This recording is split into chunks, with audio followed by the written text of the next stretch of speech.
So I could have gone the easy way and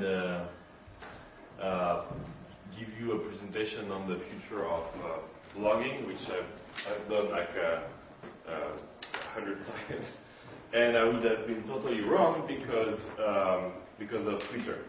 Tells me I'm wrong, right? Who planned Twitter? Nobody, right? I mean, very few people, and I was thinking that it would really sucked when it started. And I played actually with Jaiku. Who knows Jaiku?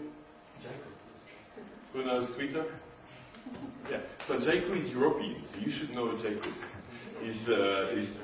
Yeah, absolutely. So it's done by France here, and that's not my presentation, but it's US against Europe always. It's bad.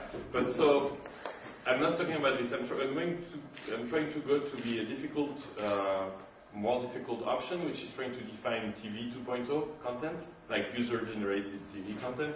And this is just I posted on my second blog I have, and I'll post everything during this afternoon. And I hope it's more like a brainstorming, so no PowerPoint. Sorry about that.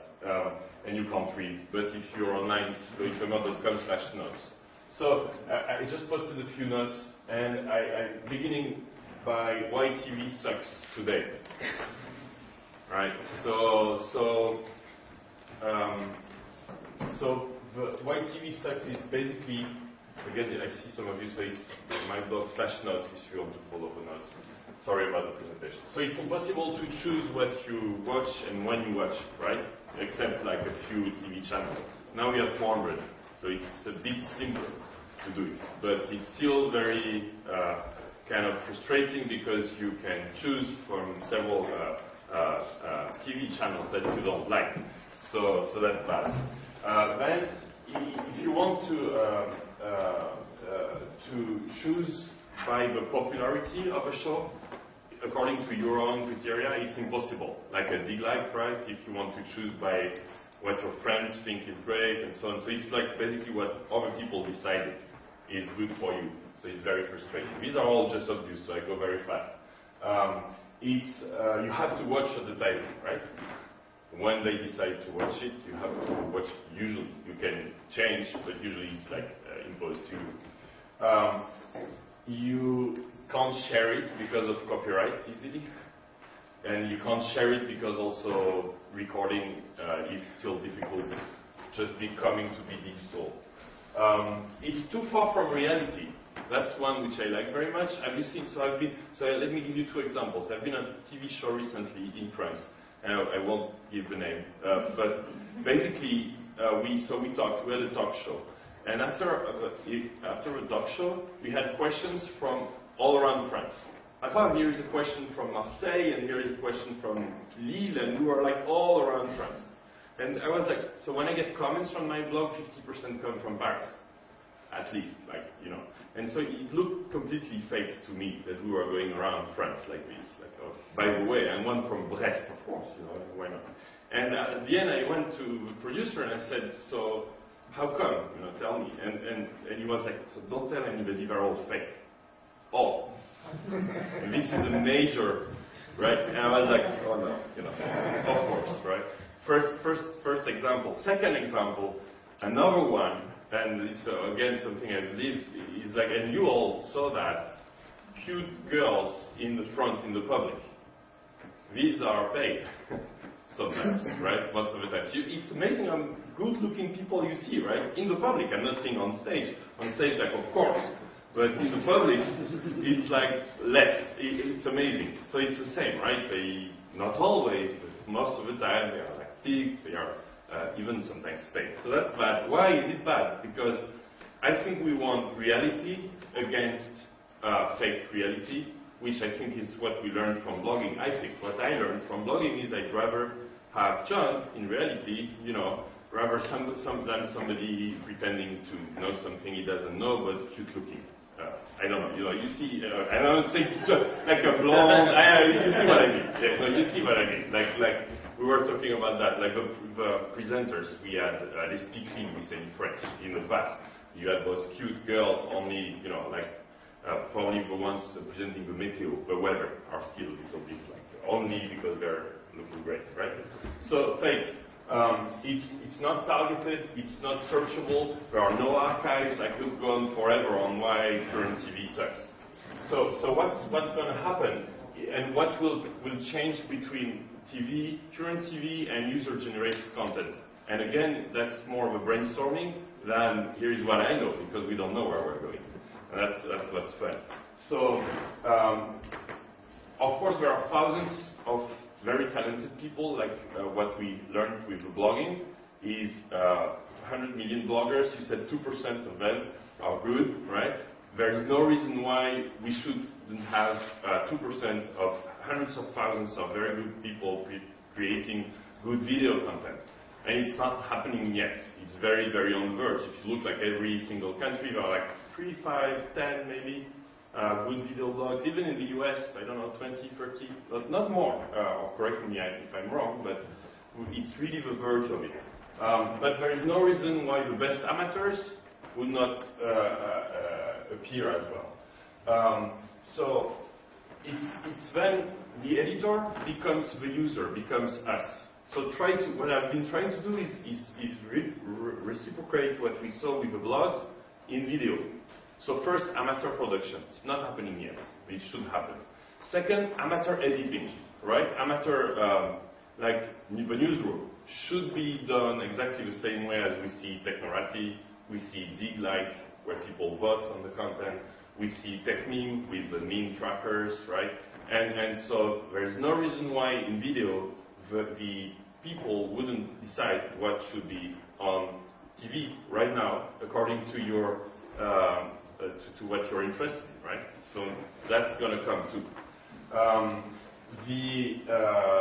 There will be a permanent and interactive feedback. Permanent, like voting systems. So if a show or if somebody is bad, you know immediately. Like we do in conferences, when somebody talks, he has a chat room behind, and if he says something entirely wrong, right, is fact during the speech. We'll have that kind of interactivity, which is not happening yet either. So it's then editors, and that I was trying to pitch John on that, but like video editing, it's one of the big problems of video. This is why it doesn't take off that much in amateur content. That it takes forever. Like this, what I'm doing here, I'll get what will I get is a 3 hours file, right? It's going to be like 20 gigabytes, and it's good because it's hard drive, right? But what do I do then? I post this? No, nobody wants to look at a 3-hour, 20 gigabyte file, right? So you have to do the editing. I think what's going to happen is the same as we saw with the blogs. There will be video filters. People starting to filter video. So people will start to go into that 3 hours of video and find something interesting in every presentation we've done and put this together, if there is a good Creative Commons license, of course, and edit it into something which is interesting to them and for their audience. Somebody else will see it in a different way and create another show. And so it's like a make my show, right, for me, from that presentation. None of us have taken the same content from this afternoon. I'm pretty sure if you blog about it tonight, we will have seen different things interesting from this afternoon. All interesting things, but not the same, right? So the same should happen with video. I don't see a reason why. The reason right now is processing power. It takes 3 hours to compress this stuff and do it, edit it, right? So that's way too long. And I'm happy to get, of course, the professional views on especially the fake thing against non-fake. But it's not all fake, of course, TV. I think what's going to happen also is very, very global. It's going to be super global. So TV used to be super local, right? And now that we have this elite here, which we all speak great English and we don't want to speak our own languages almost, that will have like, no, but what I mean is imagine, close your eyes and imagine that we have 100 reporters worldwide, like who are just amateurs, and there is an event like in Virginia or an event like in the London bombings, like, of course, we are there, the amateurs are there, exactly like the bloggers. It's already starting to happen, but there is no reason why there shouldn't be like amateur editing, amateur production that arises as well, and is created. So I see it as like done with Skypecasts, video conferencing, interviews, right? You don't need to be there together. And the Skype video is improving. I don't know if you've tried recently, but it's pretty good. You can record as well. So this you put in a show, and people will be able to do that. So the news will be created in a crowdsourced, filtered, dig light, you got that. What will be the format? Let's try to have a look at the format. So there is no schedule anymore. I heard you saying we are the scheduled channels. I think you said that this morning. There is no schedule. What's the schedule? It's gone. Completely gone. We don't have, I think, an 8 o'clock news anymore. I think completely. Like, we don't... I mean, do you guys look at the front page of a newspaper much? I don't. I mean, I do my own, right, with the RSS feeds I like. It may be an RSS feed from Le Monde or from The Guardian, but not too much the front page. I don't know, maybe I'm a weird anymore. So I don't think there is an 8 o'clock news anymore. I don't think there is a schedule. About the format, still, the long or short versions. So so the rule says, we were talking about this with John too, it's like between 3 and 6 minutes, otherwise you lose attention, right? But I posted a few podcasts which went like 70,000-80,000 views, and they are 45 minutes long. And many podcasts I posted 3-4 minutes, nobody looked at, right? So there's no rule either. It's like it depends on the content and so on.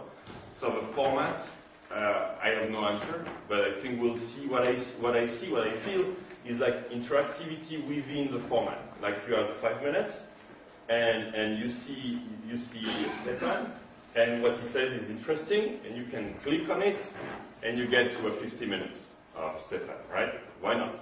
Like hyperlinking within. You see these Flickr pictures where you can put zoning on the picture. Like, so that's, you see this picture and you can have a square around Stefan and you put your mouse in and it tells you, oh, this is Stefan and here is his blog and so on. And same with video, I guess interactivity within. Truth is probably going to provide this, I don't know. But so long or short versions, everything archived. You are talking about like on TV, what's super frustrating is you cannot access something which was there, you liked, it's impossible to find, right? And what's very funny, I had a conversation with a TF1 person in France, a journalist, very famous journalist, and I said, I really liked what you did last week, where can I find it? And he said, not on tf1.fr, impossible, but go to Dailymotion or YouTube, it's probably there, because one of the fans put it. Which is like, he's the TF1 guy telling me to go and find his non-copyright copy and edit it and find it. So that's all kinds, I think. Community-driven. Then I think in the format itself we will find unexpected formats. Like, do you know Justin TV? Who knows Justin TV? So JustinTV.tv, it's easy if you want to have a look. It's so he wears a camera all day long, 24 hours a day, goes to the restroom with it. He goes, it's like live reality show. Totally, permanently, you sleep with it, you sleep in bed with your girlfriend with it, or with a camera. And Scoble tried that actually in the US last week, and he said, oh, that's not for me. So imagine myself with this camera like always, it's terrible. Right? But, this is reality TV, and we were saying, so maybe people will be interested into taking, John called that the Twitter of video. It's like permanent, always on, who cares, right? But it's always on. And then people go into your life and find stuff which is interesting and they edit it. So that's, you can do that right now with Ustream.tv.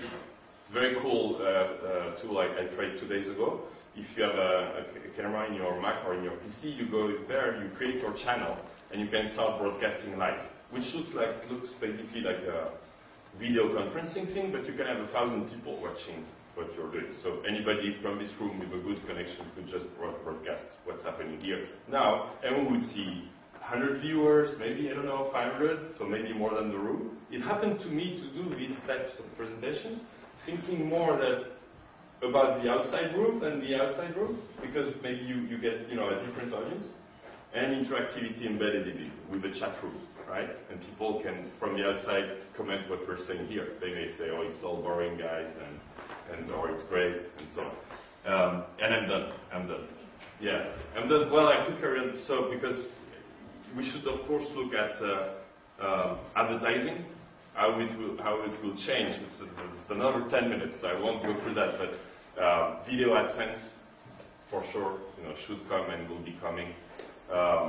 Super targeted advertising, product placement. I think we were saying current marketing is gone, or at least as we define it today. I guess current TV advertising is probably gone too, because the 30-second clip, where do you put it? You can't force people to put it in the shows, and if you do it, I think they will take it out. And I'm done. So sorry about the notes thing, but I'll post it later, and I hope you have some contributions to this or questions and participate in the brainstorming. Thank you, Loic. Any comments from PRT or Mr. How do you make print and television shouldn't be fake and Shouldn't be fake.